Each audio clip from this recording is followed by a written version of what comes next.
भनेको यहाँ जब तीनवटा तार आउँछ त्यसलाई चाहिँ अब यो पहिलो भएको चाहिँ अब यहाँ रातोमा हाल्नु पर्यो।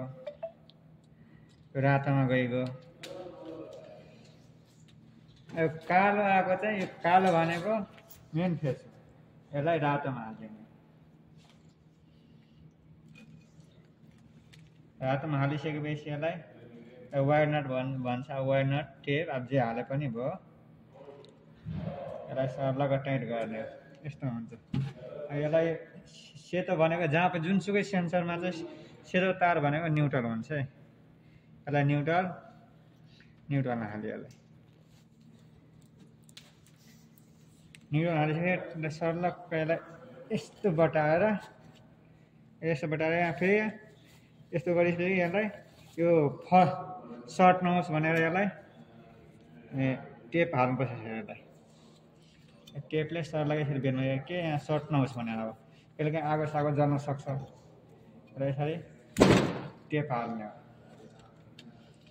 सबैमा टेप यसरी एकचोटि मजाले बेरेर टेप हालिसकेपछि यसलाई अनि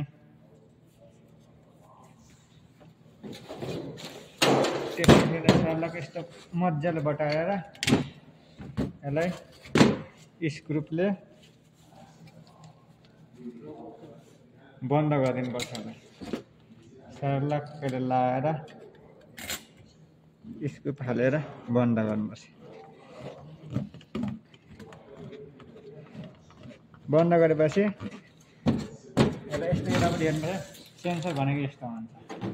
सानो डब्बा हो। यसले अटोमेटिक मान्छे जाने गएपछि चाहिँ अन हुने हो। मान्छे बाहिर गएपछि बन्द हुने हो। पहिलेलाई सर्लक्क यो डब्बा सेन्सर राखेर यो डब्बा खोल्नुपर्छ। ठ्याक्कै डब्बा खोलेपछि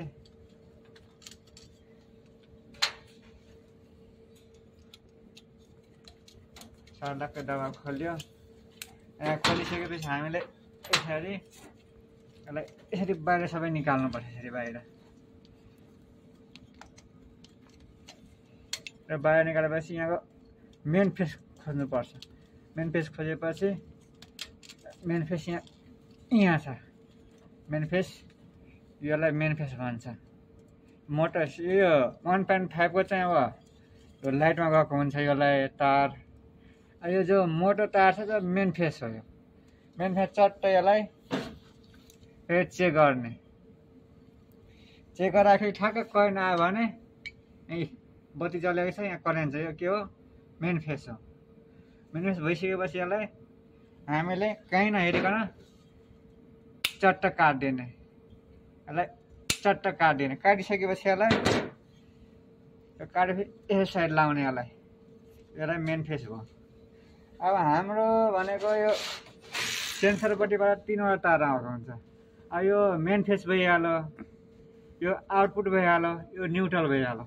हामीले के गर्ने सर्लक्क यो न्युट्रललाई पहिले कनेक्सन हाम्रो रेडी भइसक्यो। अब यो भइगयो। यो भनेको यो तार भनेको डिपीबाट आएको। अनि अब यो तार यता मैले सेन्सरमा जोडेको यो डिपीबाट पहिले डाइरेक्ट स्विचमा गएको थियो।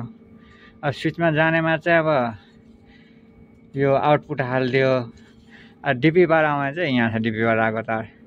डिपीबाट आउने तारमा चाहिँ यो मेन फेस हालिएको छ यसलाई। अनि यो भनेको आउटपुट हो। स्विचमा जाने हो। डाइरेक्ट स्विचमा। स्विचमा चाहिँ अब दुईवटा स्विच छ। त्यो दुईटै स्विच काम गर्छ डाइरेक्ट गयो भने सेन्सरबाट। यसरी जोडिन्छ। न्युट्रल भएको। अब बक्स बन्द भइसक्यो। अब रेडी भइसक्यो। यो सेन्सर हालिसक्यो। यसलाई बन्द गरिदिनु। अब यसरी 2 बजी नट भोल्ट लगाएर बन्द गरिदियो। बन्द भयो। अब यो स्विच दुईटै स्विचले काम गर्छ। डिपीबाट डाइरेक्ट आएको छ। डिपीबाट आउनेमा चाहिँ उता मेन फेसमा चाहिँ अब आउटपुट हालिदिएको थियो। अनि यहाँ त्यो स्विचमा आउने। स्विचमा आएपछि अनि ठ्याक्कैमा बत्ती अफ हुने हो। अब भयो। अन गर्दाखेरि फ्याट अन हुन्छ। अब दुईटै स्विच काम गर। ल त साथी यति नै आजसम्मलाई।